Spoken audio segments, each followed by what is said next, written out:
Hey everyone, another fascinating discussion today about RevOps and how Clari is helping change the way companies manage revenue, forecasting, and beyond. Kevin, how are you?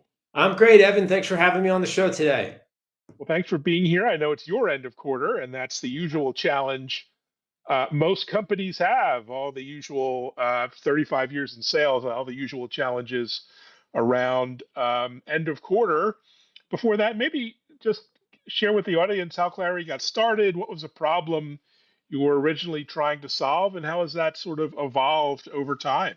Wow, it's been quite a journey. So in the early days, Clari was really just making it easier for sales reps to interface with the CRM. So think of it as a tackling things from a mobile standpoint. And what we quickly found out is reps actually love that, but there was a conversation that was happening between the sales rep and the sales manager, right? And a conversation about how they were running the territory and producing revenue. The next thing we knew is the head of revenue operations, then called sales operations, came into the conversation. And so our platform grew from there. We built the bi-directional real-time integration into the CRM. And we started to build workflows out on top of that to tackle, at the time, some of the biggest challenges that companies had in managing their growth, which was the ability to drive repeatable revenue, the ability to forecast, which was the most important input into the operating plan of the company. And from there, we've really grown into helping companies, manage their critical revenue processes, all of their critical revenue employees, and at the end of the day, know are they going to meet, beat, or miss on the revenue number. Sounds so simple, and yet behind the scenes, it's a little bit more complicated. Why has RevOps as a category, as a term of art, become so important? Obviously, sales are important, revenue is important, but the category has just exploded and you've been leading it. What's been the Yeah, I mean, magic behind the I growth? think a lot of it, right, is selling, buying, transacting is digital in nature. To selling is really the only discipline within an organization that didn't have defined processes, that didn't have automation the way that like accounts payable might or supply chain might. And it was really always the art of selling. Well, there's a science to it as well, right? And there's a science of driving repeatable, consistent outcomes. That if you bring data, which is critical to the conversation, define processes, and the ability to have insights that help you know are you going in the right direction or not. And so I think those critical factors coming together is why you've seen the rise of revenue operations. Quite honestly, it's one of the fastest growing jobs on LinkedIn. Wow, I didn't know that. That's interesting. And forecasting is still hard. What do you think specifically makes it so tricky for most companies? Well, it's really been subjective. And Hmm. so everyone used different metrics, different inputs, different outputs to say were they going to hit their number or not, right? So you had to rely on what the sales rep was telling you. You had to rely on the experience of the manager's manager, all the way up. And so there was a reason most companies weren't great, very accurate at forecasting. And two, the things that they forecasted weren't necessarily the things that closed. Um, and if you take a look at the last 10 years, right, there's been a real focus on growth. And to hit growth, you have to have repeatable process. You have to know if things are working or not. You need to know where to put your resources. And the other component that's really come in more recently is efficiency, right? And companies need growth, but they also need it in an efficient manner. And so you can't just deploy a team number of revenue resources. You need them to be productive, and you need to know that they're creating the yield that you want at the end of the day. Got it. So enter AI. The last couple of years has been extraordinary to say the least. And how are you kind of practically using AI to make forecasting and pipeline management easier? Yeah, I think one of the things Clary always did well from the early days was help the human using our AI to predict the outcome of the quarter and the following quarter. We called it Pulse. So we've been doing that level of predictive AI since the beginning. Hmm. But there's all new flavors of AI that are coming forward. Those that we're releasing through our platform And really, so from a Clari standpoint, what are we trying to do? We're helping the seller be more productive. We're helping the seller know where to focus and spend their time. We're helping the manager be able to manage more resources, and really, again, help those sellers focus their time and attention in the right places. And it's showing up in all areas of the business. The other areas that we're using it maybe outside of our own platform are, well, maybe I'll rewind there a bit, Evan. Selling and all the roles in selling are changing rapidly. Maybe, more so than any place else. Think about the role of the SDR, right? Today, a lot of what, or maybe yesterday, a lot of what an SDR did was busy work for a sales rep, right? Tell me, find the prospects, find the contacts, get their phone numbers, and tell me a little bit about the account. Well, that's all automated today, right? And then the next part of their job was doing outbound, right? Or responding to inbound. Well, now a lot of that can be sequenced, and the next best actions can happen after that. And so what we're finding is SDRs are becoming less about busy work and more about super focused in actually driving pipeline. And those things that they did before, are now at the fingertips of everyone. Brilliant. And how do you help your customers manage the kind of data problem, the messy, siloed Yeah. data Well, this problem is, that everyone's facing? I mean, this is, I think, the biggest problem, that there is everybody wants to deploy AI. And when you're deploying AI for revenue, you actually have to have what we call revenue context. And so what Clari does is we bring in, integrate with all of those revenue critical systems. So think about your top of funnel systems that help you produce pipeline, your conversational intelligence data, right? The phone calls like this that we're recording, what's happening with your post sale conversations, what's happening with your what's happening in the CRM system, what's happening with data that's completely outside of systems that might be in Snowflake but has all of your bookings information. So this whole 360 going on around you. What we're doing is we're bringing all that data together and we snapshot it. So why do we snapshot it? Snapshotting allows us to do time series. And so now that you've got this full picture of a company's revenue data, you have it snapshot so you can understand based on what's happened in the past, you can compare it to what's happening now and predict the future. So on top of that revenue database with now revenue context, you can start to deploy AI. Brilliant. And is Clari mainly for sales, or are you seeing other functions, finance, marketing, et cetera, coming on board? Great question. We kind of like to group all those go-to-market people into what we would call revenue critical employees. So finance, now CRO and CFO can have a real conversation around the health of the business, right? What does our renewals business look like 4 quarters out? Do we have enough coverage to hit our rolling 4 quarters of pipeline to be able to deliver, for each of the territories? So all that, you now are on the same page to have a much more efficient conversation about the business. And the same goes for marketing, right? Marketing, right? Sales is the customer of marketing. Marketing's there to help sales produce pipeline, right? Bring it through the system, help them drive pipeline out of the install base. And so if you now have shared KPIs and you have a same conversation on the data and you can see that the inputs are producing output, it becomes critical. Same goes for customer success teams that are servicing the customer, those that are responsible for mitigating churn or doing renewals. It really brings all of them together through one view of the business. Got it. I want to quote you on that. Sales is the customer of marketing. I wish that was true more often. But I digress. Yeah. What are some of the mistakes that you see when companies are implementing or managing workflows, revenue processes within the company? Yeah. I mean, it still starts with, so who ultimately is responsible for the number in a company? It's typically a president or CRO, right? Their job is to deliver against the plan.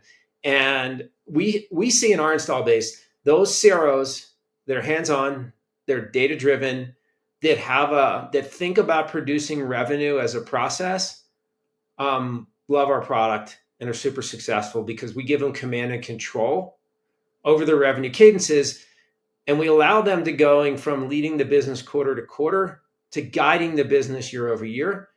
And so in a role that the typical tenure is 18 months, we provide longevity and we make them a strategic advisor at the board level. And so I'd say those that look at the job that way are super successful with us. Brilliant. And how do you generally get everyone on the same page when it comes to RevOps, beyond just more meetings, which we all hate to have for the sake of meetings? But Yeah. what do you see that works? Well, I think about how I run things internally at Clari. I hate internal meetings that are just for meeting's sake. And so what I started to do when I got here, I said is, okay, we're enterprise B2B the way we sell. And there's 4 quarters in a year. Every quarter is made up of 3 months, and there's 13 weeks in each quarter. And in our business, what you do in week 1 is different than what you do in week 4. It's different than what you do in week 12. And so I started writing down on the spreadsheet at that point, what are all the critical meetings that have to happen for me to drive my process? And from there, moved them to calendar. And then from there, I actually instrumented them our product. So I know that on week 2 of the quarter, right, we're doing a cross-functional pipeline call with marketing and sales.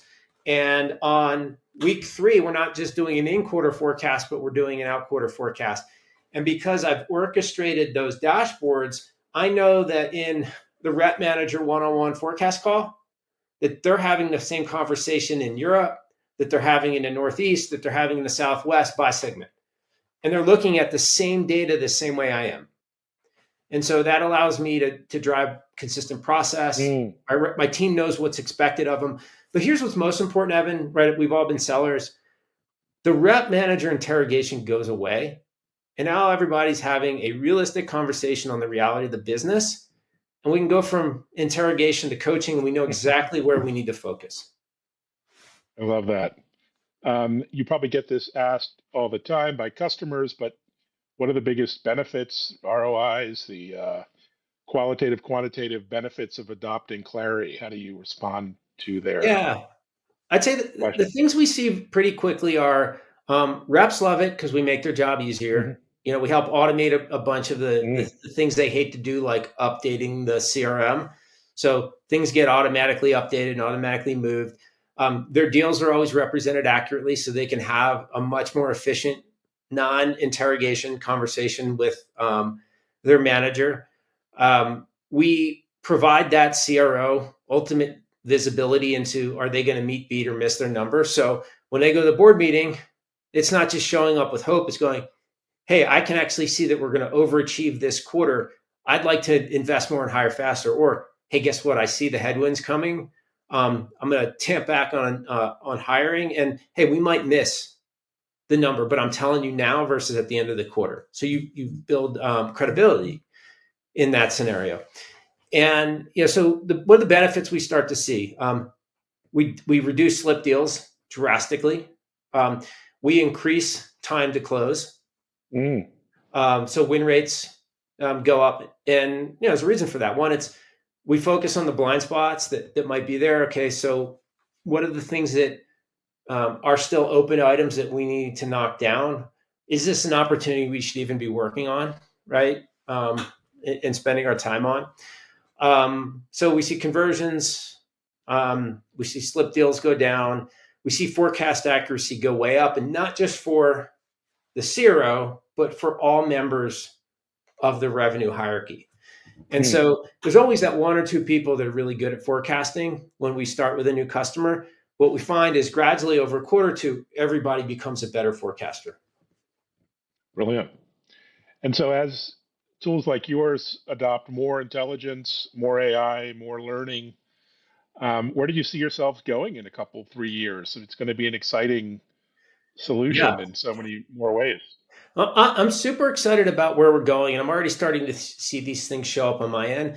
But I think every sales rep is going to have like a virtual CRO that's there with them looking at their business. So they might be able to go, okay, I've got 25 accounts in my territory. Which one should I focus on this quarter? Right? Which one should I go and do pipeline inspection on? Where do I have blind spots across all of mine? I get really excited about, for me, instead of having to maybe navigate dashboards and insights, I can just ask the machine questions. Mm. Right? Ask Clari, hey, I've got 3 weeks left in the quarter. Which deals that are in commit to close should I spend my time on? Which ones haven't we gotten to security yet on? Instead of me navigating that, I can just ask the machine these questions. And so there's a lot of, AI can come and do deal prioritization, right? Where should we invest? AI can go look at out quarter churn and go, hey, these are the ones you need to tackle now. So it's really going to show up at all parts of the revenue process. That's incredible. I can't wait for, whisper Me agents too. to help me mid call, in call, and all kinds of things.